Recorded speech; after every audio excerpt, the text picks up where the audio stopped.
Welcome to the first episode of Divorce Reimagined, a podcast dedicated to parents navigating the challenges of divorce and separation. My name is Stephie, And I'm Jacob. and we're your hosts for Divorce Reimagined, brought to you by Live, Empower, and Love.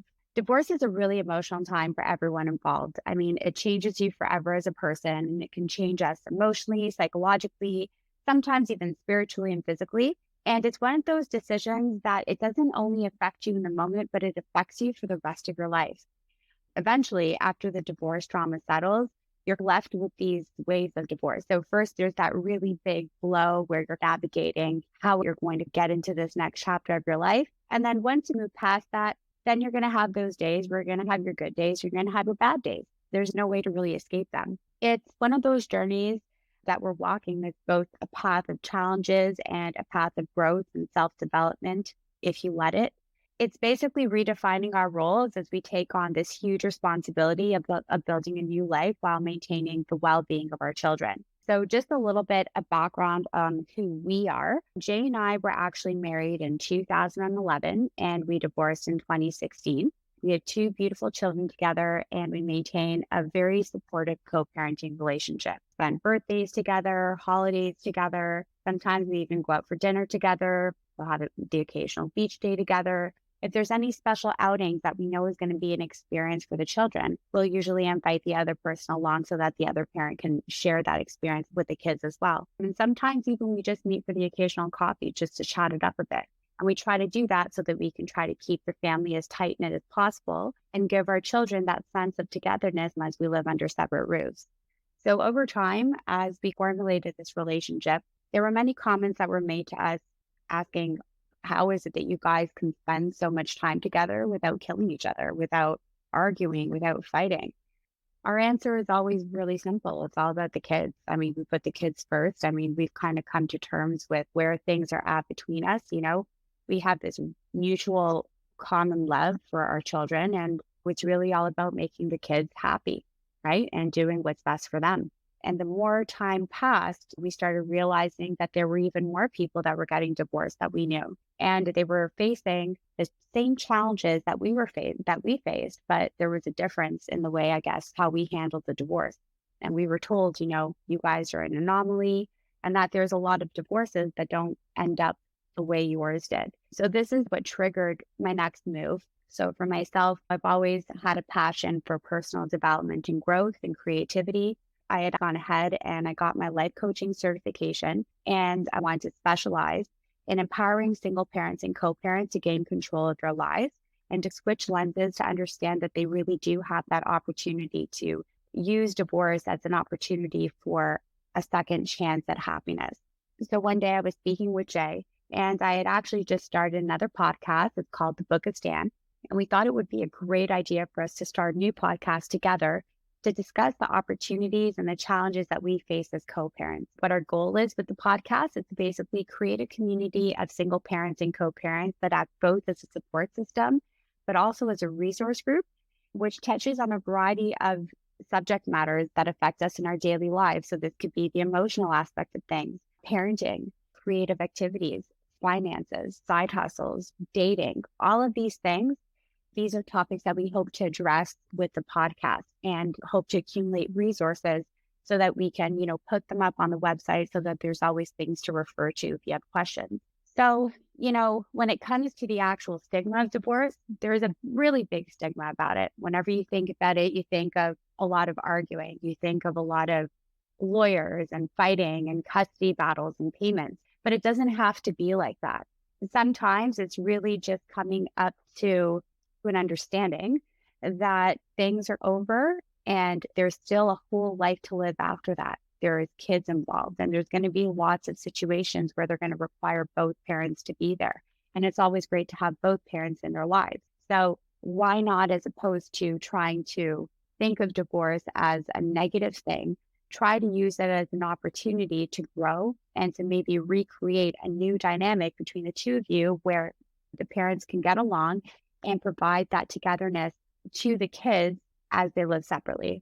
The other thing too that we're hoping to address as well, seeing it from two different perspectives. I mean, he was the husband in the relationship, I was the wife. And so we both had our own perspectives on it. There were different challenges that we both faced. We're going to hopefully be able to see the commonalities and the things that we worried about based on who we are, where we were in our lives, what was going on, and how it is that we address those challenges and those needs while trying to maintain that healthy co-parenting relationship. So Jay, what do you think? I guess. Well, I'll just go back to, I just wanted to go back to the stigma of divorce and Sure. really discuss that. I mean, I think, that's one of the things that really affected me when we first got divorced. It was just so hard to explain to people and really make them understand that this is what we really want. And because of the stigma that's attached to divorce, it's embarrassing, right? It's very emotional, even for the kids, them talking to their friends and having to explain to their friends that, oh, I'm at daddy's house or, oh, I'm at mommy's house. Mhm. Whenever I hear my kids talking to their friends about that kind of stuff, the stigma kicks in, right? Yes. And it's like this disgusting feeling inside where I feel like I have to put my kids through extra pressure to try to explain to their friends why they have two houses, right? And that's what really hurt me the most. I mean, the stigma attached to divorce, with other adults, I know a lot of people who are divorced. So it wasn't like it didn't really affect me in a huge way. I mean, it was emotional and it's hard to explain to people, because we did have a great facade that we didn't have any problems in our relationship and everything was hunky dory when underneath the hood, we had a lot of issues. Yeah, like everybody was shocked out Right. that we were getting divorced. They were like, Right. "What?" Yeah, Right. totally. So it was very difficult to explain to people what happened. How did we get to this point? And again, there's always that stigma that's attached to it where it's kind of embarrassing to tell people that you're divorced, even though it is very common in 2023 that people get divorced. There's still this lingering stigma that's attached to it. And it's very difficult to deal with. I had a 6-month contract position and I didn't even disclose the fact that I was divorced because of the stigma attached to it. It's just difficult. It's a personal thing. I don't necessarily like to share. Now, if somebody asked me if I was married, I would for sure say, no, I'm divorced. But, when nobody really asks those kind of questions, and you just pretend, yeah, Steph is taking the kids to swimming with her parents this weekend. It's really exciting. Or we're going to the beach this weekend. And nobody really realized I was a divorced man because I didn't Yeah. want the stigma that's attached to that. And, people to kind of prejudge me because it was a contract job and I was doing consulting. So I just didn't want people to attach that negative stigma to me. So, I mean, again, the stigma really affects us in a lot of ways. And it's pretty sad that we can't just be honest and kind of open up to the world and say, hey, I'm divorced without receiving some kind of like, oh, what happened? How did it happen? Whose fault was it? And I think it also has to deal with the fact as well that the type of families that we come from too are pretty traditional. Divorce is kind of taboo and it's seen as something really, really terrible. It kind of almost feels like the world is ending when you tell people, right? I totally understand that for sure. I get that. Like it is a really, really heavy topic. And a lot of the time people think that it just ends at just that situation, but it's one of those decisions that you make that alters your life forever, and it's not like one of those simple breakups where you could just kind of walk away. You have to find a way to work together, right? Especially if you want to have both parents involved in their lives, right? And that's one of the things I really want to restate to the listeners. Like I want to take the stigma out of divorce. And when people hear, oh, I got divorced, they always go to the worst case scenario. Oh, there was mental abuse, there was, physical abuse or stuff like that. Or Today, cheating or yeah, exactly. Infidelity. Mhm. But today, I think a lot of divorces are just people fall out of love or grow in two separate ways, right? Or your goals change, right? What they want out of life changes, stuff like that. And I know they're simple things, but usually when somebody hears divorce, they always think of the worst case scenario, which is a big part of it, which is why I'm afraid to tell people sometimes, that I'm divorced. I mean, obviously, if the person needs to know it, then I'll bring that information forward, but I don't just say, hey, my name is Jay, I'm divorced. It's not a badge I wear on my arm proudly. Yeah, it's like one of those things, like every time you're asked about why it was that you got divorced, it's almost like every time you have to answer that question, it almost feels like you're reliving it for that moment. And I already went through this once, and every single time that they've asked me, why did you guys get divorced? It's like I have to rehash it again. I'd rather just not and just focus kind of like of where we are at this point. Talk to me about how it is that we're able to be in the same room and like, be cool with each other and talk to each other, you know what I mean? Yeah. So. It's just really establishing a new dynamic, essentially. I mean, we have 2 kids, and it's just people always wanna know, like, the gossip. I mean, after 5 years, 6 years of being divorced, it's not something that, I have a script ready, right? But I still don't like telling the script, Of course, Um, absolutely. even though we don't have any bad blood between us and, people see us together all the time and they're like, oh, I didn't even know you guys were divorced. Yeah. I get that a lot. But again, it's one of those things where it's personal and sometimes it's hard to retell the story, even though I've told it 100 times. Yeah, totally. I hear that. hmm 100%. The stigma thing, man, I wish, the world just looked at divorced people differently. Yeah, for sure. It's really difficult because, I mean, after divorce, it's almost like going up to a woman and ask her, like, why don't you have kids yet? It's one of those questions that it's like, don't ask. It's like you don't know what the deal is there. You know what I mean? It's like, just don't ask. You don't know the reason why they got a divorce. It could be really personal. It could be something really bad. It could be something that hurt a lot of people. It's impactful. There's still pain there. There's a lot of stress.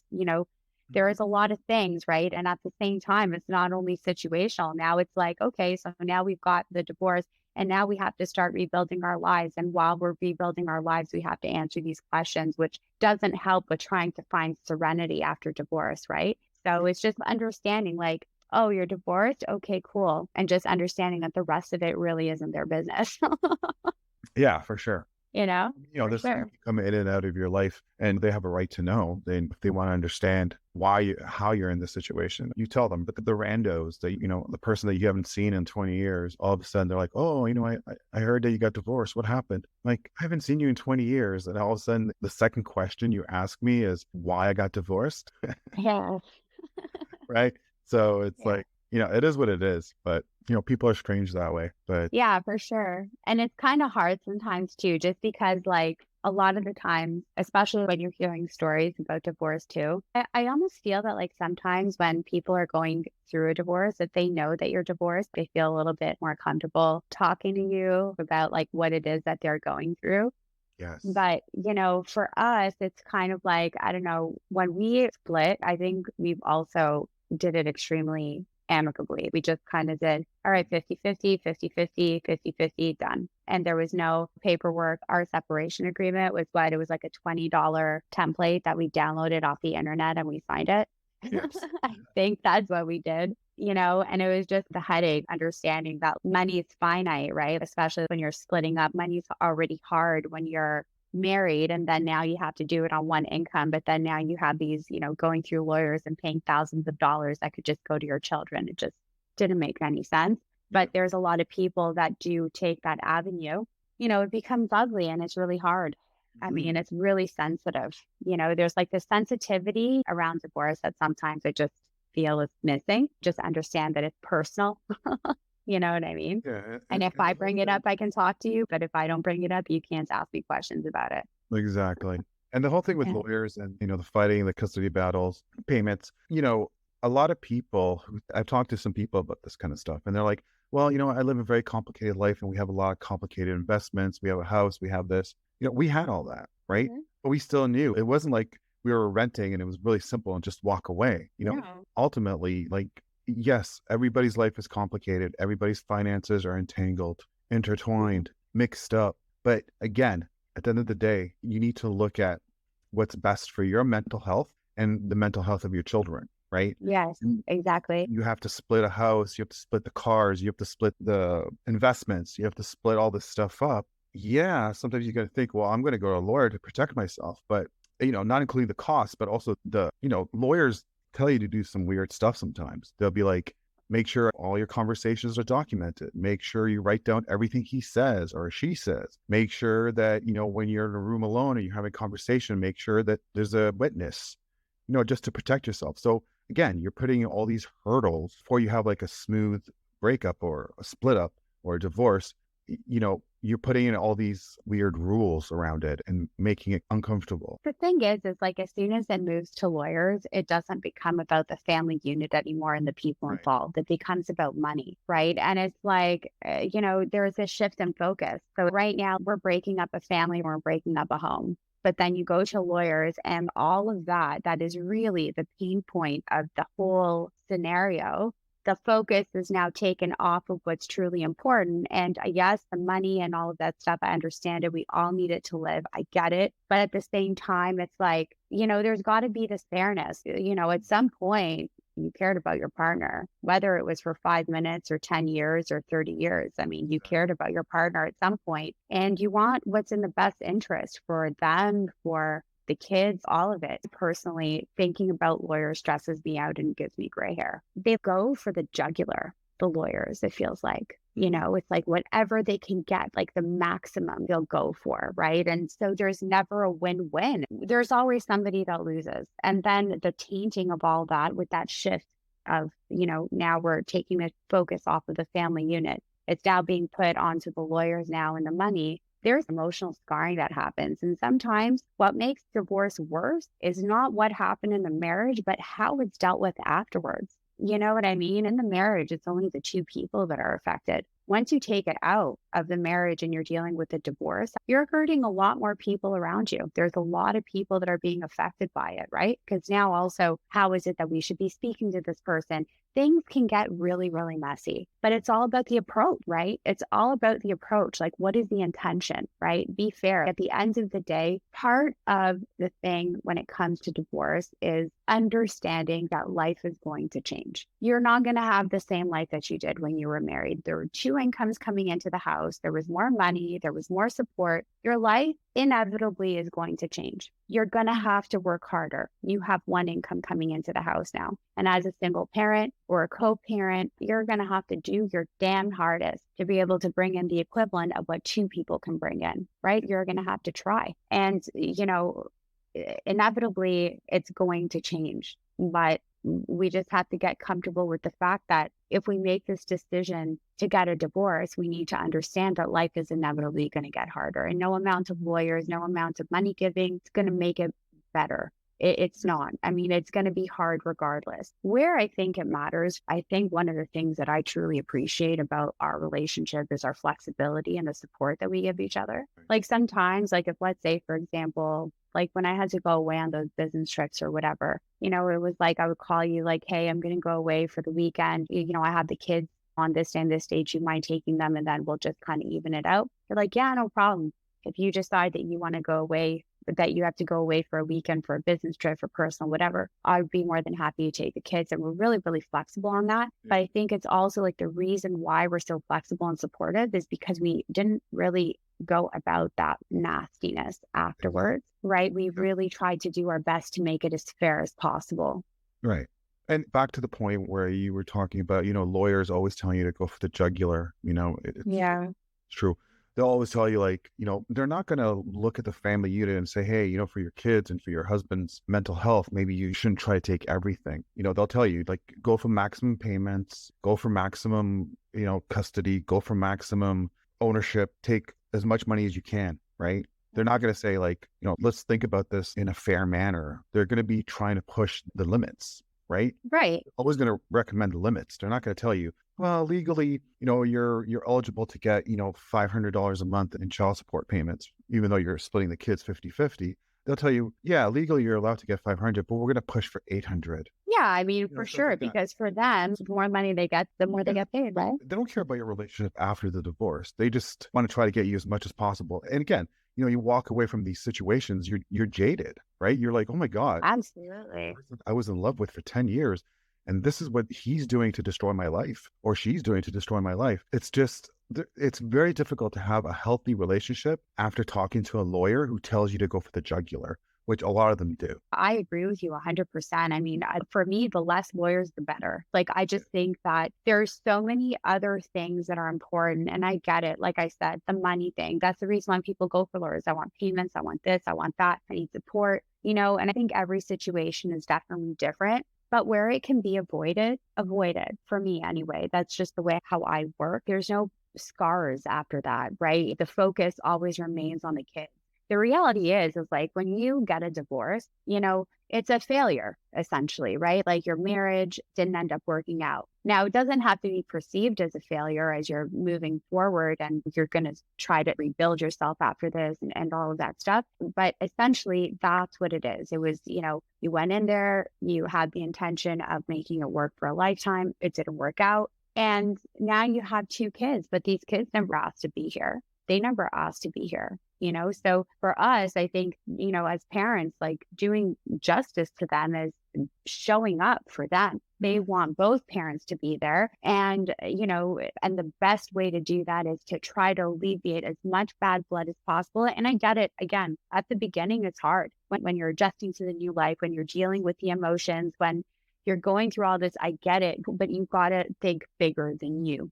In the moment, even though it can be really hard, you got to think bigger than you. You got to look at those kids that never asked to be here, that you decided to bring into this world. I say, I'm going to do this for you. We couldn't make it under one roof, but at the same time, what we are going to do is make sure that we still are a family, right? Because every kid's dream is to have their parents together, right? So, give them that as much as possible, where possible, and just make it work within a new dynamic, right? I think that the less lawyers for that to work is better.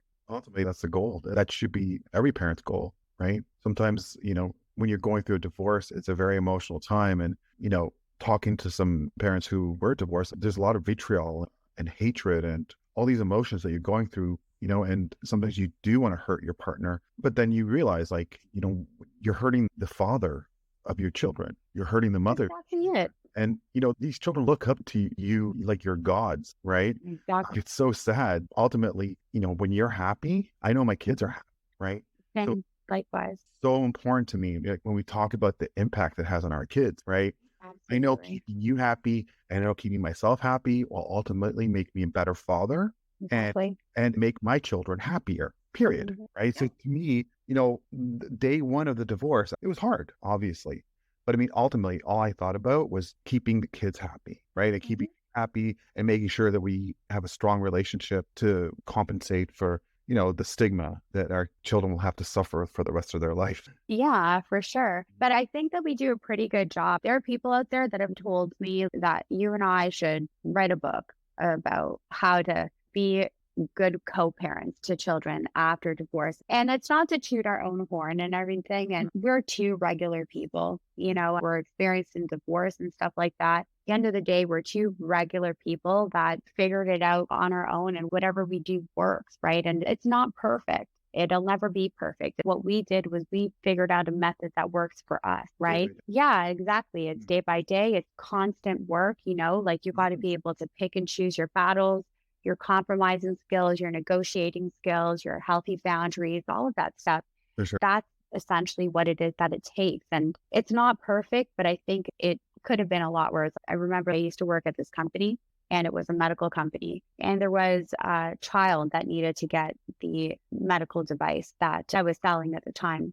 Right. And there was a copay after it was about $600 left that needed to be paid. The rest of it was being covered by government and all that. So when I called the mother, she said, I don't deal with the medical payments. It's the father. I'm like, okay. And I said, do you want to call the father? He goes, no, him and I, we only speak through mail. They couldn't, no conversation over the phone. They could only speak through written letters. And she gave me the phone number, and she said, but if the girlfriend answers and she knows that it's for, my child, she's going to hang up the phone on you. So I said, okay, I needed to get the payment anyway. I called, the girlfriend answered, is this for so-and-so? And I was like, yeah, she literally just hung up on me. And I felt so sad. I was like, this is the dynamic that you want this child to grow up in. You know what I mean? She had a medical condition that needed to be treated, and the parents can't even get on the phone to discuss how the medical device is going to be paid. I'm sitting here thinking to myself, if I ever get divorced, like, let that never be the case with me. I always want to be able to just pick up the phone, deal with things amicably, like big expenses, split them 50-50, and that's it, and keep going and whatever, Yeah. But again, it's one of these things where, mentally you have to make a commitment to try to make these things work. I don't think it's natural in the sense that because there's so much emotions involved and hatred and, disgust sometimes and just disrespect, Shame. with divorce that, people don't take the effort to try to make it work. Right. And for us, in the back of my mind, I'm always thinking, I want to keep this civil. I need this relationship to work for my children. Yeah, Right. for sure. It's one of these things where every situation comes up, this idea is in the back of my head all the time. Right. Of course. Anytime. I remember even when we had to discuss braces when going to the orthodontist, you and I were not on the same page on that. We were not. But I think we argued over that. And then we took a breather and we said, you know what? No, we're going to take a breather. And then we revisited a little bit later or whatever, a couple days later. But we said, okay, that wasn't how we wanted to go. Like, you had said, I want to be able to make a few calls. And I said, okay, perfect. You had done that. We came up with a compromise on how to deal with that. And we made sure that wherever we were going to go, we were both going to be happy about it because, at the end of the day, it's both of our children and we both have a 50-50 say in them, right? Sure. Yeah. Yeah. For me, like those kind of decisions, I think over time, in the beginning, it was more difficult than it is today. But I think we've learned over time, the boundaries of each other. And, there's always going to be certain topics that are just off limits. Right. And, but everything else is really open and we discuss and we figure out solutions logically. Yeah, exactly. And we explain, like, I explain my situations to you. Right. I'm saying, this is not a good time. We need to think about this. We need to get a second opinion or even a third opinion. Right. And 100%. that's just the way, I am, right? I like the third opinion.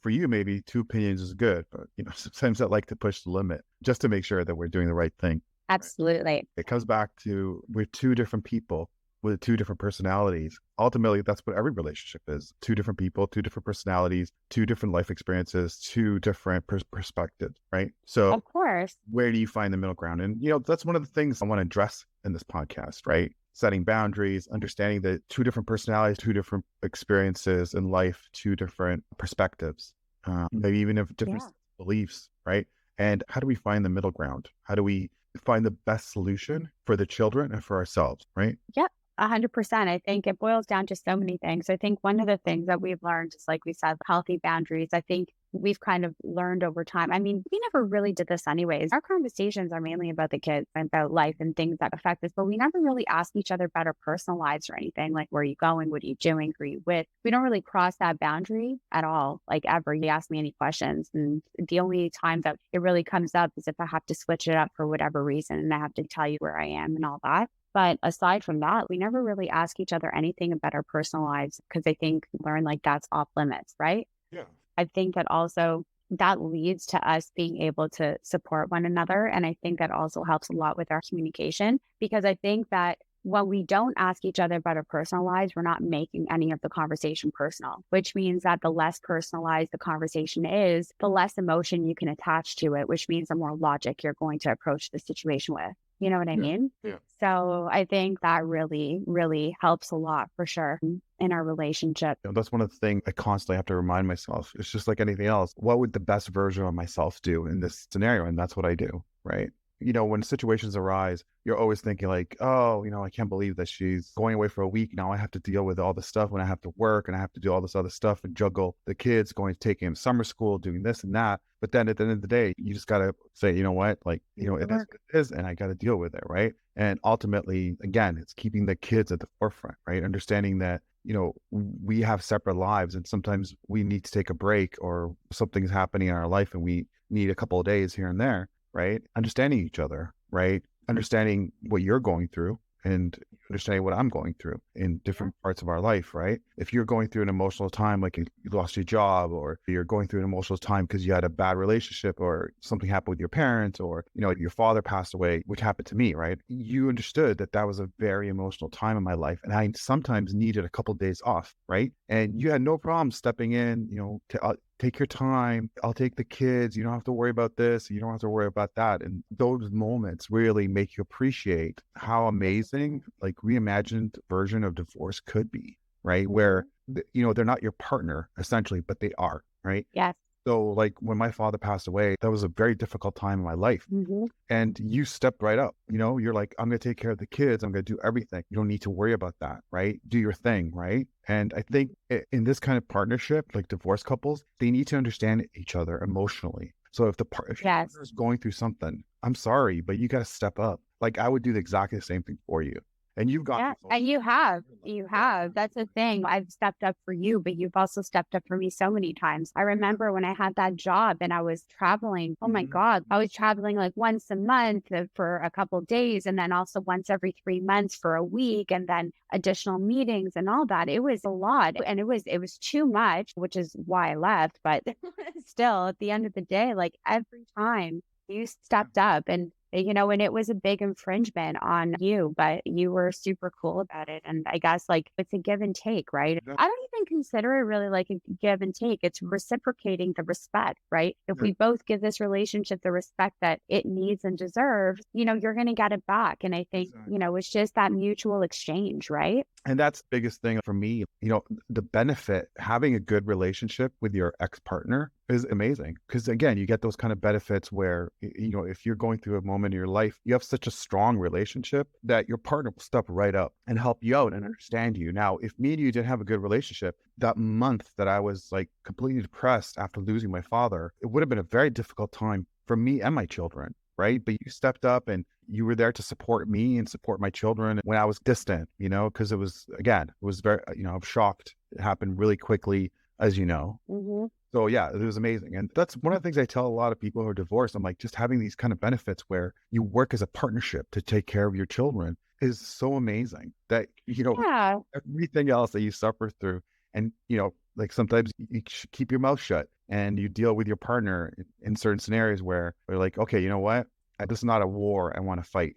Right. So you just say, you win, you're right. And it's hard sometimes, but in the long run, the benefits outweigh the small losses. You know what I mean? Absolutely. And it's almost like it kind of switches from a family dynamic, like between the two parents, into almost like a business partnership in a way, right? To your point about being a partnership, that's exactly what it is, right? I mean, if you go and you're going to open up a business with somebody, right? And now the responsibility has to be divided amongst two people, but there's like respect that you have to maintain with the partner, right? Because then otherwise the deal goes sour. There's emotional support that comes with it, the friendship, Yes. right? Exactly. Exactly. I know for me, every time, whenever I have something, like if I need a guy's perspective, I'll Yeah. give you a call and I'll ask you. And because you're an IT and computer guru, like I'll never buy a computer without passing by the model, without buy you again, ever. Yeah, exactly. For sure. Yeah. Yeah. But I mean, again, it's just like anything else. You work on this relationship and you make it what it is. Exactly. Mhm. You do your best. And as long as the intention is to make it work and to Yeah. put the kids first, I mean, you should be able to make it work as long as you take yourself out of it. But I think part of that is coming to terms with the fact that now the dynamic has to change. There is no going back. And if there is a chance of going back, then, maybe you need to take a look at if you should really be split, right? Exactly. So I think there's a lot of things. Those are topics for another day, which I'm sure we'll be addressing Yeah. for sure. The emotional side of divorce, which is probably a whole entire season. But Yeah. yeah. All right. Well, I think it's time to wrap up this first episode of Divorce Reimagined. I think it was a great first episode, Jay. Thank you so much. And I look forward to what is to come. I totally loved it. If people want to reach out to you, where would they find your contact? If you guys have any questions, just feel free to reach out to me by email, StephieB@liveempowerandlove.com. You can also visit my website at www.liveempowerandlove.com. Yeah. And if you have any other episode ideas or give feedback on how we feel about certain topics and issues and how to deal with situations in your relationship, you can send me an email at jacobs@divorcereimagined.ca. And we are looking to produce an episode once a week. We'll probably be uploading every Tuesday. So look for our next episode. Thanks again, everyone. Thanks, guys. Stephie B and Jay signing off. Bye. Bye.